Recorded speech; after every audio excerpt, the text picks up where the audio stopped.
I've not made videos in a couple of weeks. I mean, I have made videos, but I haven't sat down and filmed a video because I got what I had been bugging my doctor about for about a year, and I finally was put on an ADHD medication, and it wasn't all it was cracked up to be. Now, I'm going to start by saying I am not against ADHD medications, obviously, since I went on one myself. As a mom of kids who have ADHD and a husband who has ADHD, and I have an ADHD diagnosis, obviously, I have seen what can happen when you're on the right medication and what can happen when you're on the wrong medication. And we have 5 kids who are autistic and have ADHD, and 2 of them take ADHD meds, not every day, just on school days. I had wanted to try basically since I got my diagnosis. When I was diagnosed as being autistic and having ADHD, and the ADHD part was the part that surprised me the most. That was the biggest recommendation that they gave me, was trying ADHD meds. They thought that it would help with impulsivity and executive function. And I can't remember if it would help with working memory. Haha. I can't remember. The thing was, so I was diagnosed back in January of 2020, and something happened where my report didn't get sent over to my doctor's office, and I thought, give it time. My doctor's appointment was like the 5th of January. I actually got to see the doctor, get the results the first week in February, and then I kept waiting for my doctor to get it, and I think I called in April because I thought 2 months, they have to have it by now, and they still didn't have it.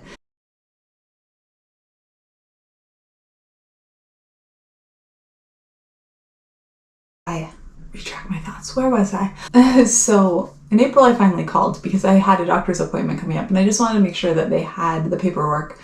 And when I called, they didn't. It was still 2 weeks until my doctor's appointment, and I thought that's plenty of time to get medical records over there, except it was April 2020. The pandemic was like 2 weeks from, at least it was 2 weeks from when our kids and all the schools had shut down here in Michigan, and everything had stopped.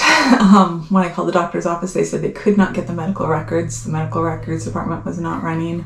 They didn't think they'd have them in time. So I kept checking back in, not like monthly, but because James was about to start testing and going through testing, every single time I would see the doctor, I would ask her, and they were really embarrassed. She told me each time she'd reached out to medical records and requested it be sent over, and nothing happened. So finally it got sent over in January of this year, and honestly I think that they lost it somewhere, because when I saw the doctor, she read to me the report, and it had all these scores and numbers and explanations, and the report that my doctor got was very, very different, and it didn't have any of the scores or the numbers. None of that was there. It did recommend ADHD meds. It was very different than what I was read in the office, and I still have never received a report myself, which is disappointing. And when it was sent out, I was supposed to get a copy. They were sending James's, and I was supposed to get a copy again, just like I was when we got Patrick's. But anyways, so I've still not gotten my hands on those reports. Honestly, I believe that it does not exist. The original does not exist at this point. That something just happened and it never got transcribed and it got deleted. But my doctor did get a report, and that allowed him to finally write a prescription, except then we had a new problem. I've been very open about the fact that I am on sertraline, which is generic for Zoloft, because I have depression and anxiety. I don't know if I've talked about this, but I'm also on topiramate for migraines. Topiramate is an anticonvulsive medication, and I've been on it for years and years for migraines. It helps. It means I don't have migraines every day. It means that I have migraines weekly. It's not perfect, but it's kind of the best thing that we've come up with, because other medications that we've tried that are preventative make my resting pulse go way, way up above 100, and that isn't great. Anyways, so the problem was my doctor started going through all the different medications, and there were a lot of contraindications for either topiramate or sertraline, or both of them together. And he said, well, other doctors might feel comfortable prescribing something. He did not. So finally, he settled on guanfacine, which, hopefully I'm saying that right, is a blood pressure medicine that's used for ADHD.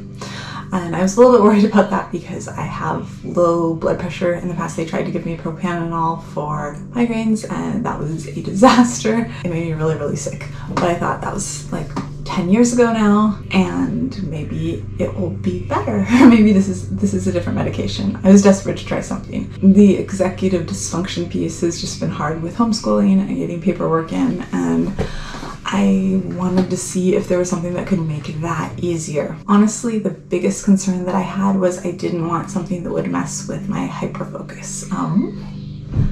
My ability to hyperfocus, which I've had pretty much my whole life, but that particularly comes out when I'm writing, is one of my favorite things about myself. I like that I can write for hours and hours, that sometimes I can sit down and write 6,000 words. That is important to me to be able to do. But honestly, I didn't really think it would take that away, and I wasn't that concerned. I had seen that one of our kids who takes it first tried it, and had two really bad reactions, and then found tried the third med, went off meds for years, tried a med a few years later, and found the perfect thing, and now homework takes a third of the time it used to. And that's one example. We don't really like to start our kids off on meds when they're little, but around 2nd grade is when it kind of comes into consideration. Just because Paul and I both know how hard it can be to focus.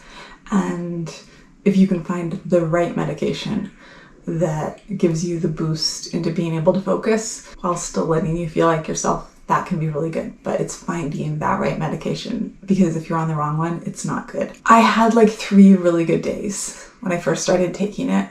And maybe that was just totally like in my head. Maybe that was placebo effect, because I don't think it starts to work right away. And then kind of nothing. But after taking it for about 2 weeks, I started getting really sick. Like I could not stand up for more than a couple of minutes without being out of breath, and I started getting dizzy and nauseous. It was just getting worse and worse. I was tired all the time.